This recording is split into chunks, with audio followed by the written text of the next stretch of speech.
Sam Shaw here, founder of Wall Street Mastermind. Excited to be back today with another client interview for you guys. And today I'm really excited to have Danny on with us. And Danny is currently a senior who's recently finished his full-time recruiting process and was able to get a very awesome, a very good offer that he's very happy with. And so actually you got multiple offers, right? You got at least three that I know of, but I'll let you talk about it yourself. Um, but anyway, I want to get him on here to talk about just kind of his entire recruiting journey and share how he was able to kind of overcome all the challenges along the way to get to where he is today, because there were a lot of challenges along the way, and also things that he had to overcome. And so hopefully that serves as, a bit of an inspiration for you guys as you're going through your own journey, which, I'm sure is very hard and very challenging. And so anyway, Danny, I want to kind of first off, thank you for taking the time to be with us today on your spring break, no less.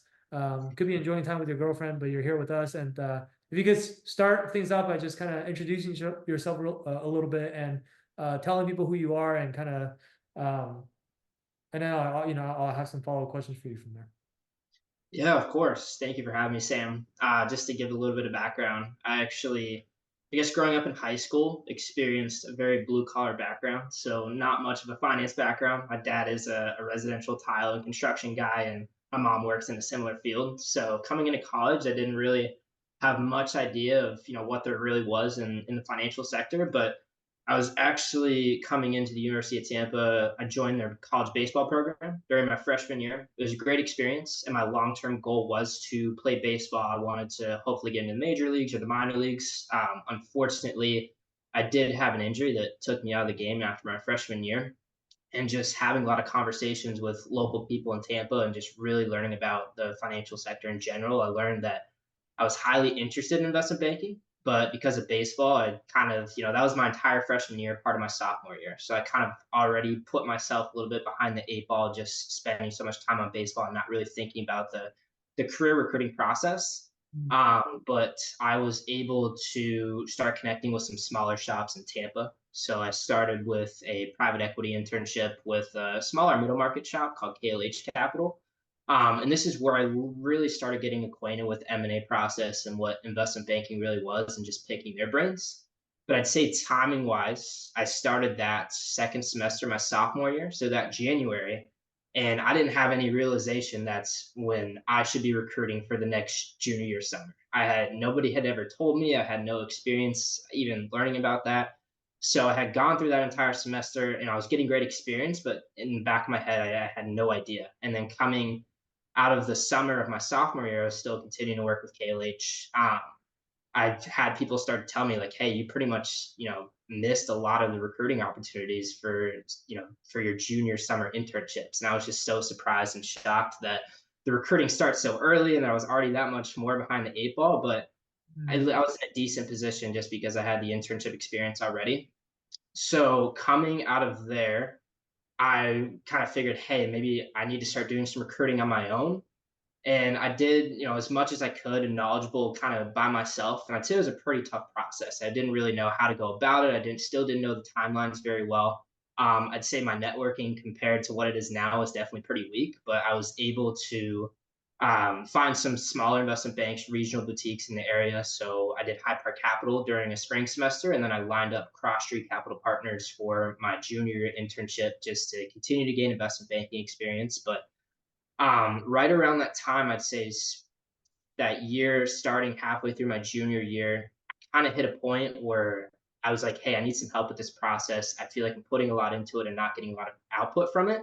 And that's when I found Wall Street Mastermind and did the intro interviews, and they were extremely helpful in that aspect. And from there, I knew right away that I'd be taking on the full time recruiting process. And with the market the way it was, I think it was definitely a little bit tougher, just because interest rates were so high and M&A was definitely down in general. And so my process from there was just, hey, let's try and do as many phone calls and networking calls. And that way, when the following my summer's over and then August or September hits, I can really take on these processes. And thankfully, I mean, full-time recruiting was tough, but recently received an offer from Leerink Partners, and we'll be joining them in Charlotte this coming summer.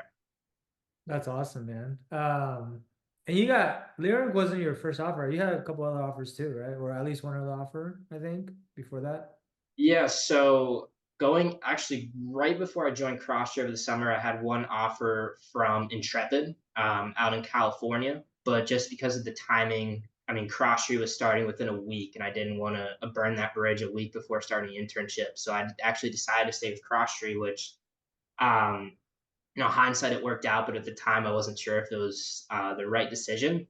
And Sure. then, say interview wise, coming out of the summer, I made it pretty far with other firms like Raymond James and Oppenheimer, and I was pretty frustrated at that point because I would make it to super days. I just wasn't closing. I wasn't getting the offer that I needed, and finally everything worked out with Leerink. So, and I received a full time offer from Crosstree as well, but we'll be joining Leerink this coming summer. Gotcha. Okay, very cool, man. I mean, there's so many things that you touched on there that I feel like a lot of people can probably relate to.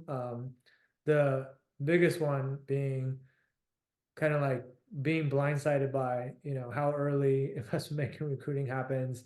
Nowadays, it's almost like unless you knew as a freshman, as soon as you step foot on campus, that you want to be an investment banker, you almost don't have enough time to do all the things you need to do in terms of building up your resume and networking with the bankers, and because that junior summer internship recruiting process starts like halfway through sophomore year or even like slightly earlier, right? And so I'm sure for you too also, because going to your school, which is a non-target school, you don't have the benefit of having like a bunch of people around you that are also trying to get into investment banking, right? Like I think it would be different if you went to like Wharton or Columbia, where everyone around you is recruiting. Like there's almost no way for you to not know that recruiting was happening as it was happening. But like if you're one of the very few people that's trying to do it, you're just not in the middle of that like information flow almost, right? And so it's easy to like kind of get caught off guard. And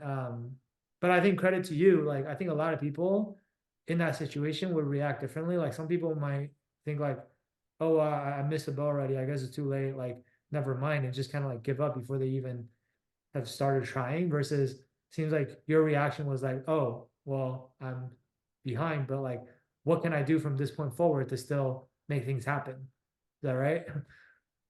Yeah, 100%. I think, you know, when I right before I joined Wall Street Mastermind, I definitely had those thoughts of, hey, I'm pretty far behind at this point, and like, what can I really do to put myself ahead and just really accelerate that process for me?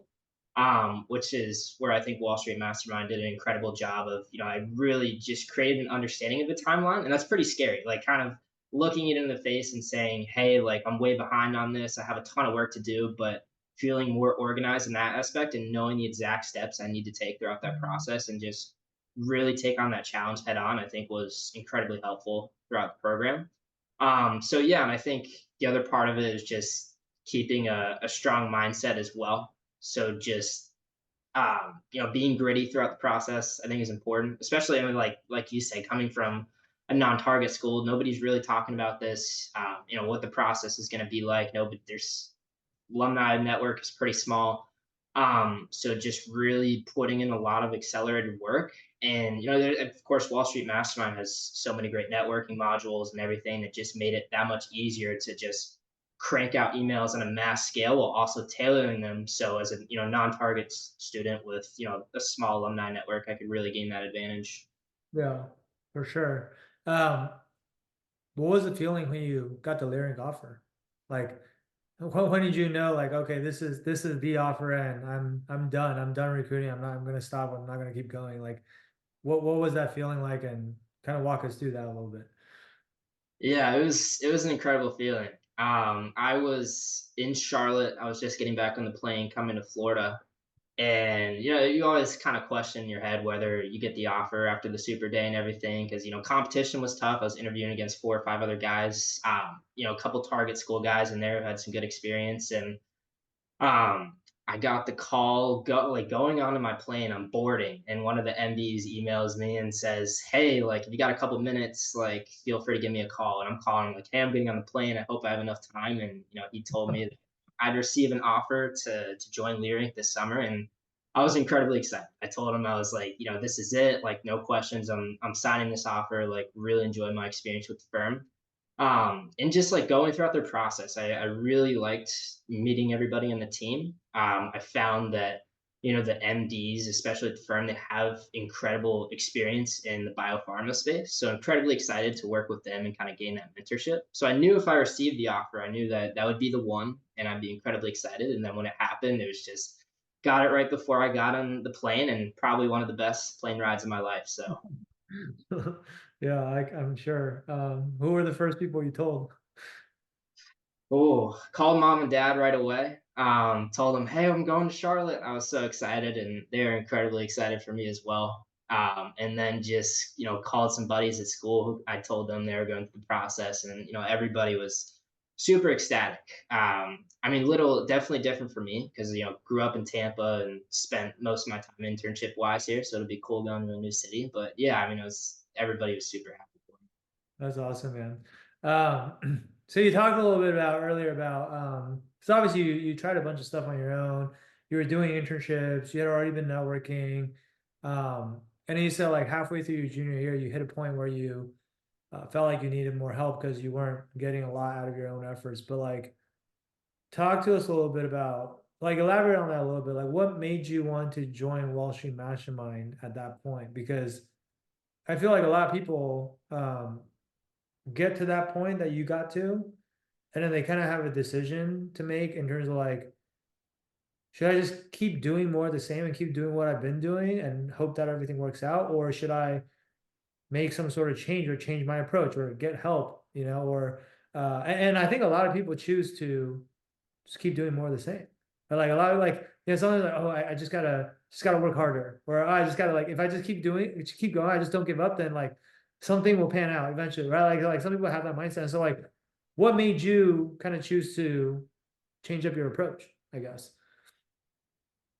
Yeah, I definitely felt that mindset that I felt like I was repeating a lot of the same habits of the recruiting process in terms of like networking. And, I went through a couple super days and I just wasn't coming out on top. And I was definitely frustrated at the time. And I think after kind of that 3, 4 month period of going through a lot of, late super days, because I was, kind of late to the process to begin with. So my options were limited, and got to a point where I wanted to step it up to the next level, and I wasn't 100% sure how to do it. So if I didn't find a program like Wall Street Mastermind, probably wouldn't have been able to step up. I would have just repeated a lot of the same actions and would have probably gotten the same results.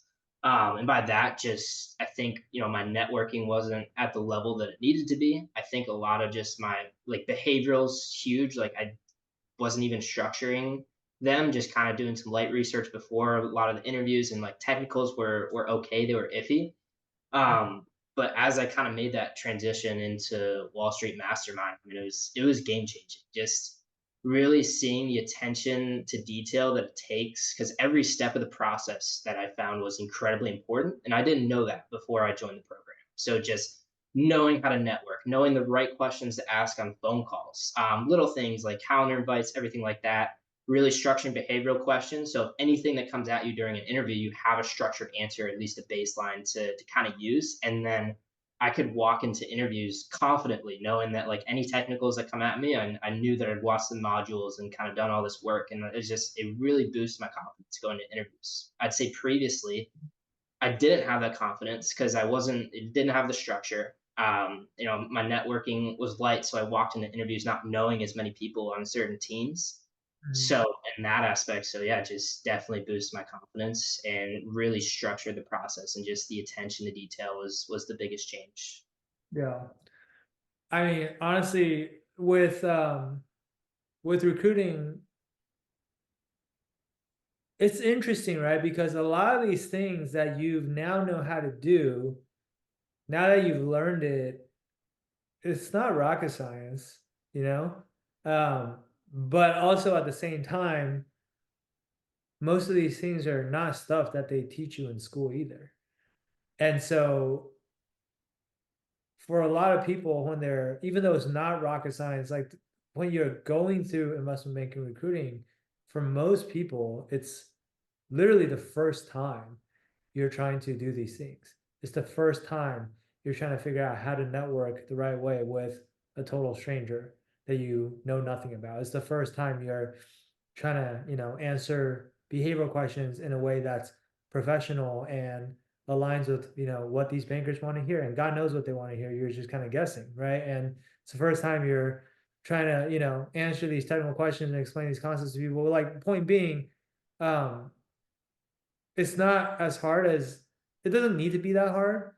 But the problem is, like, because it's not being taught in school, then most people are kind of like in the dark in terms of best practices and how to approach it. And the way I kind of think about it is like you're trying to navigate your way through a maze, but you've got blindfolds on, or you can like sort of kind of see through the blindfolds, but like not really. And you're just like feeling your way around, lots of trial and error. Oh, maybe I went the wrong way. Okay, let me maybe try going the other way. And that just like it wastes a lot of time, right? And then also like sometimes you really don't want to be doing trial and error because you think about like the super days that you got to and didn't convert. In a way, it's kind of like you tried certain answers and those answers didn't work. And now you got to go back to the drawing board and think about, well, what should I change about my answers? How can I be better next time? But like that interview opportunity is gone and it's not coming back. Right. And so really you want to get all that trial and error out of the way first beforehand, before the real deal, so that you can actually get the offer. Right. And I think that's kind of what makes banking recruiting so challenging. Would you say that kind of like matches your experience? Yeah, 100%. I think, like you said, I mean, coming from a non-target school, they didn't teach me anything that I would have needed to know for the investment banking recruiting process. I mean, even what they like, you call resume workshops or career fairs. I mean, it's just, I wouldn't say it's anything comparable to, especially Wall Street Mastermind as a program. So yeah, I mean, it definitely felt like I was going through the dark, coming from a non-target school, small alumni network, and parents not in the financial field, working in residential tile construction. So just kind of taking on all these obstacles. It was scary, and like you said, I was blindfolded and wasn't sure where to start. And then just once I connected with you guys at Wall Street Mastermind, and really wrapped my head around what the full process looked like, and kind of the attention to detail needed, and through networking and behaviorals and technicals, I mean, it was extremely helpful in that sense. Yeah. You mentioned your parents, obviously, come from more of a blue collar background. They don't know anything about finance. What was it like?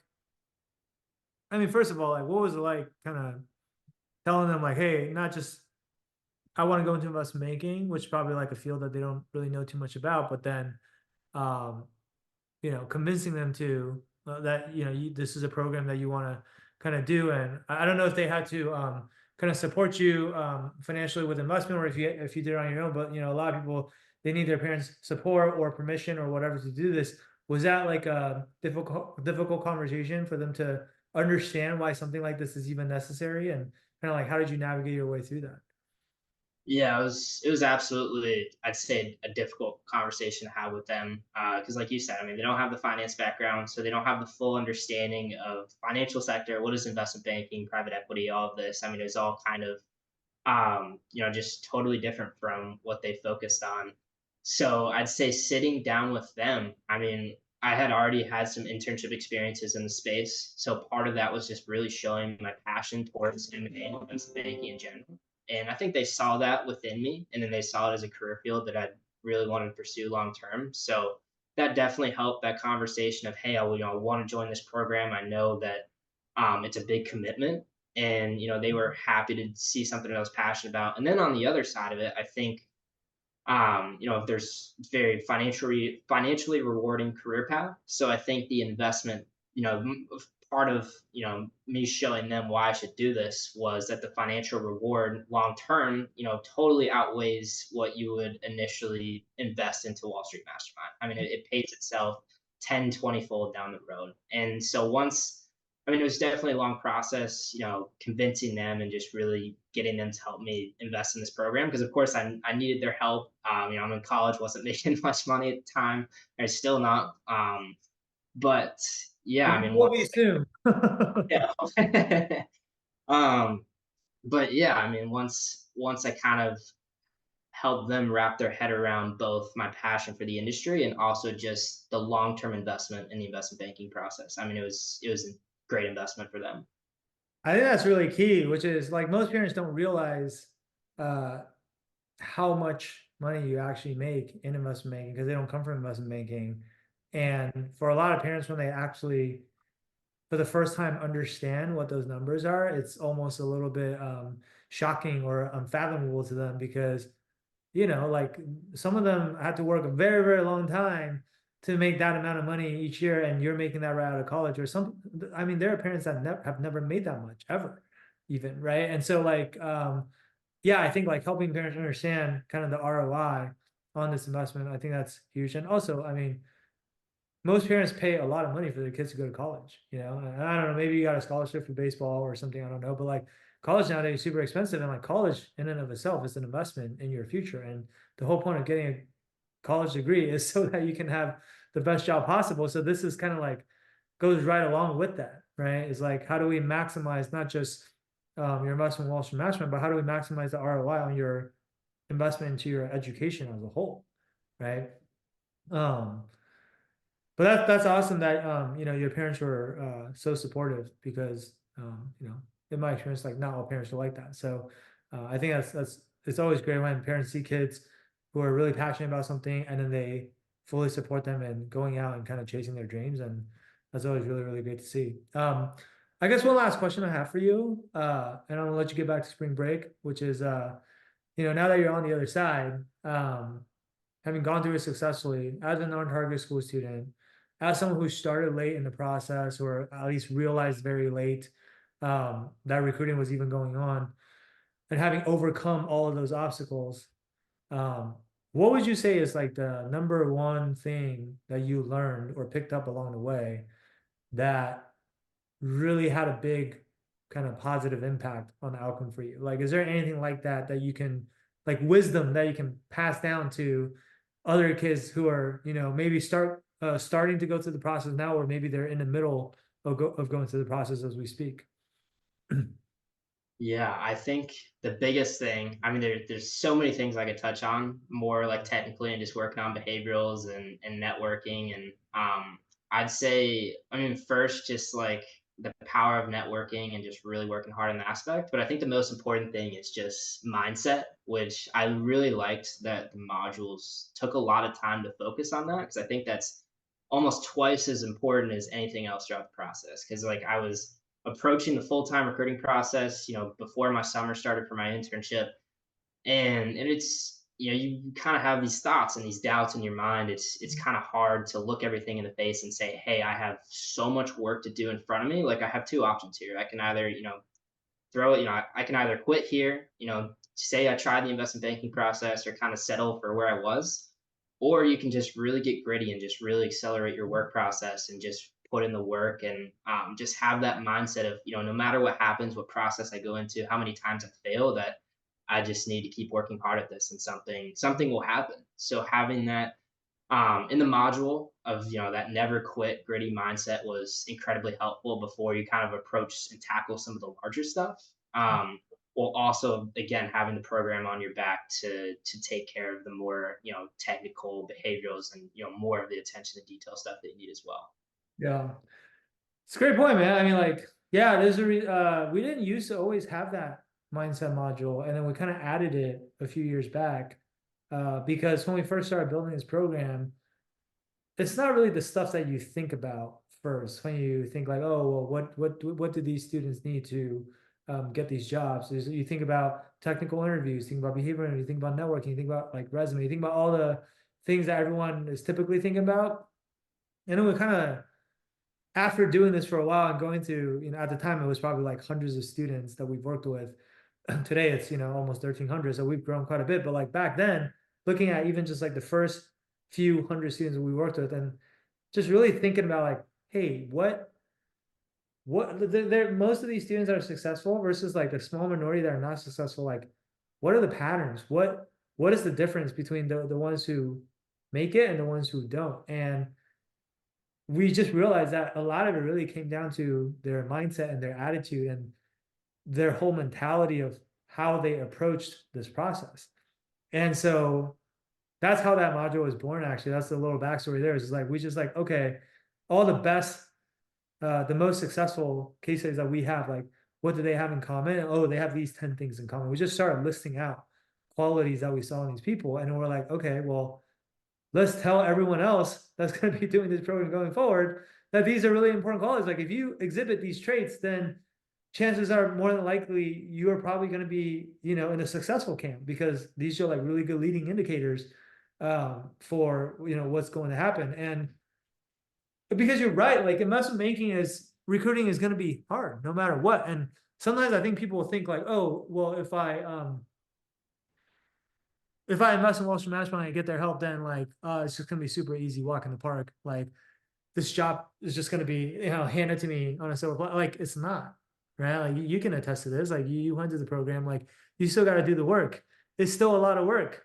You still got to grind it out. Like we're here to help you as much as we can, and hopefully we have done that. But like at the end of the day, like all this work, like we can't do it on your behalf, right? Like we can't talk to the bankers on your behalf. We can't network for you. We can't go and ace these interviews for you. Like it's not possible, right? And so I think one thing that I learned from someone else who's way smarter than me is a lot of times, like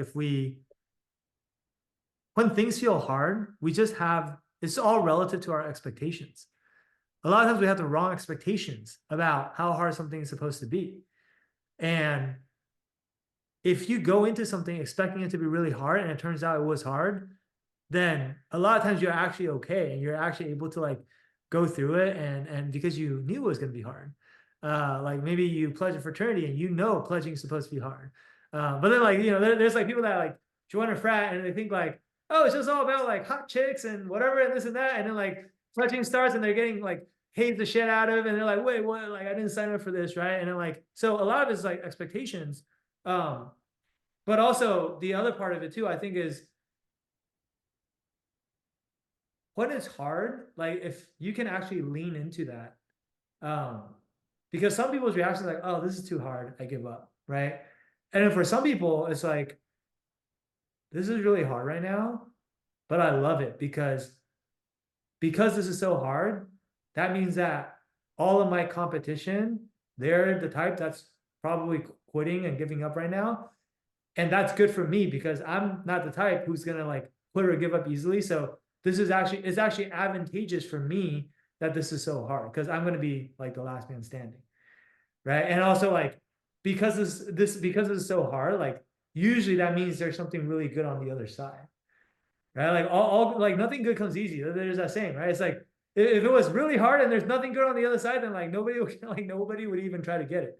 Right. And so if you want to be exceptional, you want an exceptional outcome, you want a job that's going to pay you 3 to 4 times what the average college grad is making. Like not everyone can just have that. Like if it was easy and everyone could just have that, it wouldn't really be special, And so I think that's what I mean by like expectations. Like I think everybody wants the nice outcome, like the high pay, the prestige, the exit opportunities.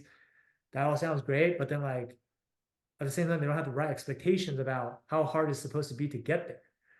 Right. And so if you like set the right expectations, you have the right mindset, right mentality going in, and you expect it to be hard and you embrace the fact that it's going to be hard, then you're just going to do much better. Right. So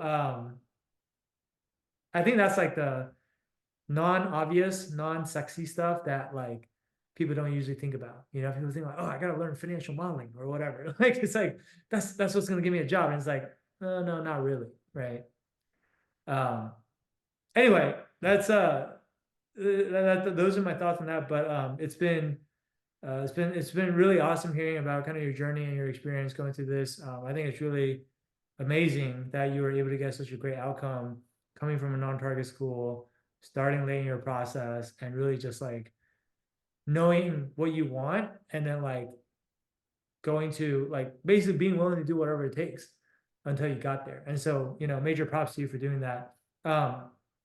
And for the rest of our audience, like for those of you who are still with us and still listening, if you find yourself in a similar situation, maybe you also go to a non-target school, maybe you have doubts about whether you are cut out for investment banking or whether it's possible to break in from your school.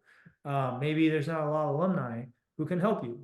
Maybe you didn't realize that you even wanted to do investment banking until it was really late in the process. And so there's all these reasons telling you why you can't do it, I wouldn't be so sure, right? I'm not saying you can make it, I don't know, but I would at least reach out and schedule a call with our team. Just have that, free initial consultation or strategy session where like we'll learn more about your situation, we'll understand where you're at in the process, what you've done to date, what is your goal ultimately, like what types of firms are you trying to get to, and if there is a viable path for you to get to where you are right now to where you're trying to go, like we'll help you map out what that looks like. And if you want our help with that, happy to help you with it if it's a good fit. If you want to take kind of what we map out and just go and run with it on your own, you can absolutely do that as well. And so that's kind of like, my invitation to you guys. If that sounds good to you, you can go and book this call by going to www.wallstreetmastermind.com/apply. The street is abbreviated to ST, so it's wallstmastermind.com/apply. And we look forward to helping you guys out. All right. But with that said, Danny, I want to congratulate you again on an amazing outcome on this very long journey. I mean, we've been working with you for what, like 14 months at this point, and so definitely well deserved. And it's really exciting to see all the growth that you've had from when you first started till now. And I look forward to seeing what you accomplish at Lyric starting pretty much this year, right? Like starting in the near future. So very excited for you, man. So just congrats again. Thank you, Sam, and thank you for having me on today. And really appreciate your guys' help throughout the process. I mean, it's like you said, it's incredibly tough, but very rewarding and definitely worth it. So thank you guys again. Absolutely, man. Thanks for giving us the opportunity to just play a small role in your process. All right. So guys, we're gonna wrap it up here. Thank you guys for tuning in. We'll be back with more of these for you guys in the near future. And until next time. All right.